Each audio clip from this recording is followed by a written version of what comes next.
Assalamualaikum warahmatullahi wabarakatuh. Rekan-rekan sekalian, kembali kita berjumpa di Jejak Semesta 65 Channel. Saya berharap bahwa kita semua masih tetap dalam keadaan sehat dan selalu dalam keadaan sehat dan selalu dalam inayah pertolongan Tuhan yang Maha Kuasa. Saudara sekalian, kita di video terdahulu kita sudah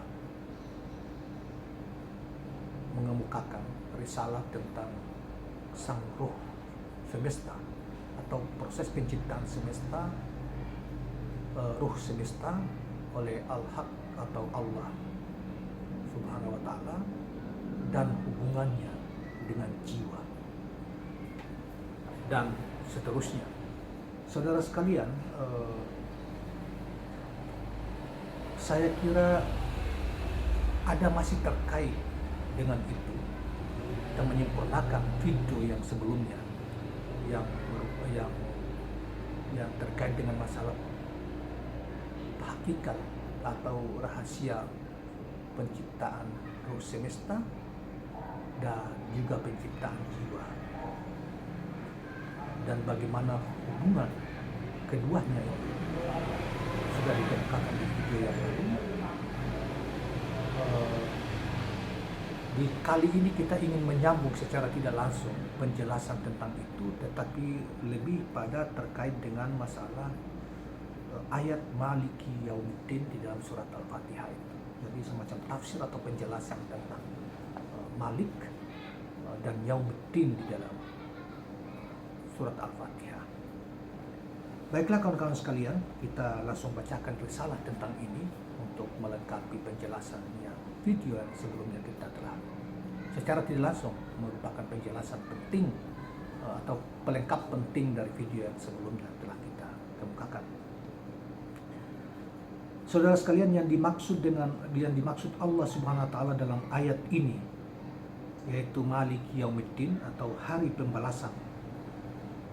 Kehadiran alam mulk berasal dari makam diferensiasi, tentunya adalah pengelompokan hal-hal yang kecil, yaitu pembedaan pengelompokan hal-hal yang diferensiasi itu hal-hal yang kecil, ya, bagian-bagian kecil yang berbeda-beda,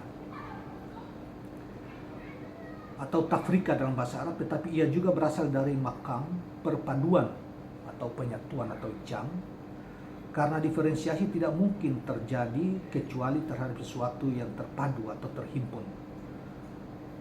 Dalam kaitan ini Allah berfirman di dalam surat Al-Quran Karim surat 44 ayat 4 yang artinya pada malam penuh berkah itu dipisah-pisahkan segala perkara yang penuh hikmah. Malam penuh berkah adalah makam perpaduan, tetapi ia juga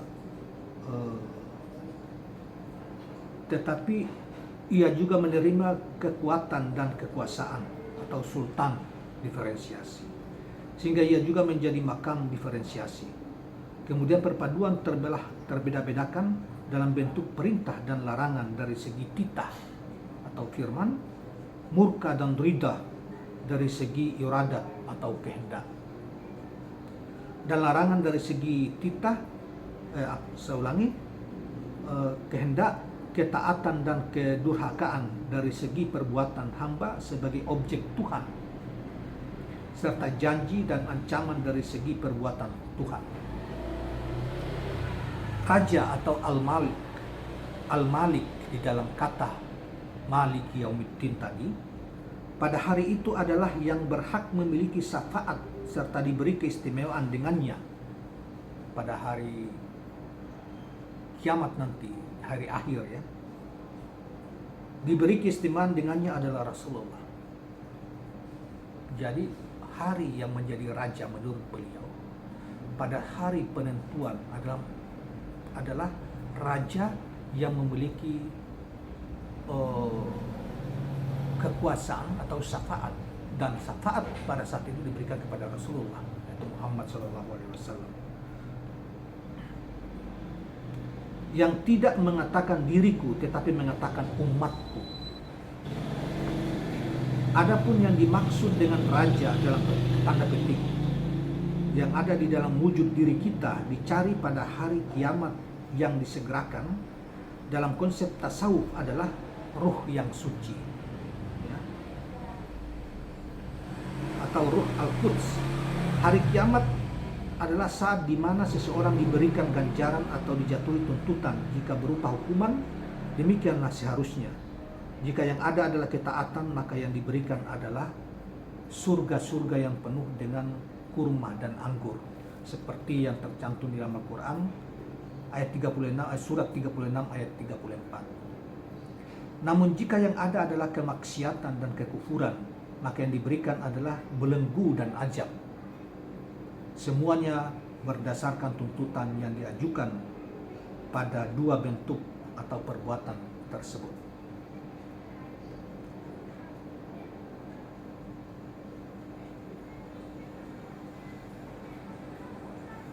Raja atau al-malik serta apa saja yang sesuai untuknya, dan apakah jiwa mampu mendaki dan menaiki dari yaumiddin hingga menuju kefanaan darinya. Saya katakan bahwa sang raja atau al-malik di sini adalah ia yang mempunyai hak kepemilikan atas kerajaan dan bersujud kepadanya para malaikat, yaitu roh. Jadi Imam Syekh Muhyiddin menjelaskan bahwa al-malik dalam kata malik yaumiddin di sini adalah yang dimaksud adalah ruh. Ruh universal dalam pengertian ruh semesta seperti yang di awal saya katakan, atau ruh yang pertama Allah ciptakan, yang kemudian diinikan kepada sang Nabi Adam alaihissalam pertama, yang kemudian pada saat itu Allah memerintahkan para malaikat bersujud kepadanya. Ataukah ruh juga itu juga yang kemudian menjadi milik setiap hamba yang ditajalikan, ditakdirkan kepada umat manusia seperti kita. Itu ada, atau kita kembalikan bahwa ruh yang dimaksud adalah ruh al-kalimah, yang sebagaimana kita sudah kemukakan di video yang pertama, yaitu ruh semesta yang kemudian mewujud di dalam setiap diri manusia. Ketika hawa nafsu menentang ruh dengan meminta pertolongan pada jiwa, ruh berniat untuk memerangi dan membunuhnya, maka ia pun bersiap-siap. Kemudian keluarlah ruh dengan bala tentara tauhid dan para penghuni tataran tertinggi. Sementara hawa nafsu juga keluar dengan membawa pasukan hasrat dan kebatilan serta para penghuni tataran terendah. Jadi ini seakan-akan terjadi, bukan seakan-akan, menurut gambaran beliau, hawa nafsu adalah yang ciptakan di dalam diri manusia juga oleh Allah, dan ruh juga Allah titipkan roh itu kepada manusia. Yang di awal video video lain kita sudah jelaskan, terdahulu kita jelaskan, kini bertarung karena dianggap bahwa tugas ruh adalah untuk mengajak ke jalan kebajikan, mengajak jiwa ke jalan kebajikan, supaya hawa nafsu mengajak jiwa ke jalan kejahatan atau kebatilan. Maka ruh kemudian mengajak bertarung dan tidak melibatkan apapun, hanya berdua. Dan dia mengatakan jika kalau dia kalah, roh kalah dalam pertarungan itu, maka seluruh yang terlibat dengan roh itu dibawa perintah hawa nafsu. Tetapi jika hawa nafsu itu kalah, maka seluruh yang berada di bawah hawa nafsu itu kemudian dibawa perintah roh. Inilah dua alam yang bertarung, dan mari kita mengikuti penjelasan selanjutnya. Sementara lalu ruh berkata kepada hawa nafsu, ini hanyalah antara aku dan dirimu. Jika aku bisa mengalahkanmu, maka rakyat akan menjadi milikku. Tetapi jika engkau yang menang, maksudnya jika hawa nafsu yang menang dan kau kalahkan aku, maksudnya dia mengalahkan ruh, maka kerajaan ini akan menjadi milikmu. Maksudnya kerajaan ruh akan menjadi milik, jika kalah ruh maka menjadi milik kerajaan hawa nafsu, agar tidak jatuh korban dari rakyat kita. Maka pergilah ruh dan hawa nafsu saling berhadapan-hadapan, dan akhirnya ruh dapat membunuh hawa nafsu dengan pedang ketiadaan. Pedang ketiadaan di sini dipetik, ada tanda petik di situ ya, tanda petik, atau dalam bahasa Arab Saif al-Adam ya. Kemudian ia menaklukkan jiwa setelah perlawanan dan perjuangan yang sengit darinya. Akhirnya jiwa bertekuk lutut di bawah pedang ruh. Ia tunduk dan menyerah serta kembali bersih dan suci. Saya kira bisa dimengerti penjelasan dari apa ya. Jadi pertarungan antara ruh dengan nafsu tadi ujungnya adalah untuk menaklukkan ruh, menaklukkan sang jiwa, agar jiwa kembali kepada kehadiran Tuhan dalam keadaan suci. Itulah mungkin makna jiwa kembali dalam keadaan tenang, tersucikan ketika kembali ke hadirat Tuhan yang Maha Kuasa.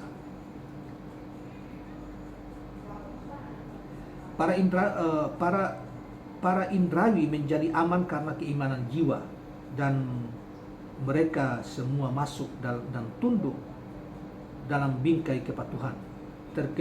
Terlucuti dari mereka pakaian, klaim, dan pengakuan yang rusak. Perkataan mereka menyatu hingga seakan-akan ruh dan jiwa menjadi satu yang sama. Dengan ini menjadi benar nama Sang Raja dalam tanda petik bagi ruh secara hakiki. Lalu Al-Haq berkata kepadanya, Maliki Yaumiddin, Raja penguasa hari pembalasan. Jadi menurut beliau, sang ruh itulah yang dimaksud di dalam Malik Yaumiddin, karena Allah Al-Haq mengatakan kepada ruh atau berfirman kepada ruh, Malik Yaumiddin.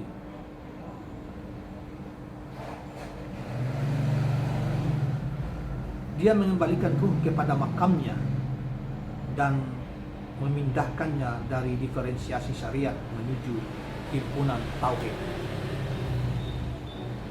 Pada hakikatnya Al-Malik adalah Al-Haq subhanahu wa ta'ala.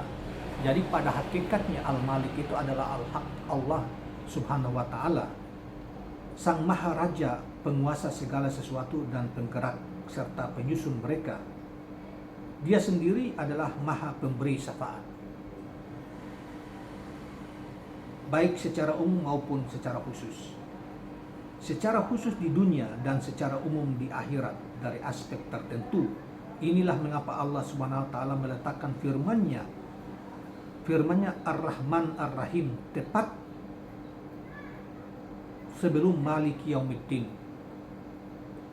agar hati mereka yang terhijab dari kalimat Rabbul Alamin, Rabb alam semesta, menjadi terhibur. Tidakkah engkau lihat bagaimana dia berfirman pada hari pembalasan para malaikat sebagai berikut, yang artinya para malaikat dan para nabi memberi syafaat, kemudian orang-orang mukmin dan yang tersisa hanya syafaat dari yang paling pengasih di antara pengasih, Ar-Rahman Ar-Rahim, Arham Ar-Rahim, Ar-Rahimin, Arham Ar-Rahimin. Dia tidak berkata yang tersisa hanya syafaat dari yang Maha Pemaksa atau Al-Jabbar, atau yang Maha Perkasa atau Al-Qahar. Semua itu agar kalbu-kalbu mereka merasa tenang sebelum hal itu benar-benar terjadi. Barang siapa mengetahui dimensi makna yang ada di dalam wujud ini, ia akan mendapatkan keistimewaan atau dengan syafaat di makam yang paling pengasih atau arham. Dan barang siapa yang tidak mampu mengetahui syafaat khusus yang ada di dalam wujud tersebut, maka masuk di dalam syafaat yang bersifat umum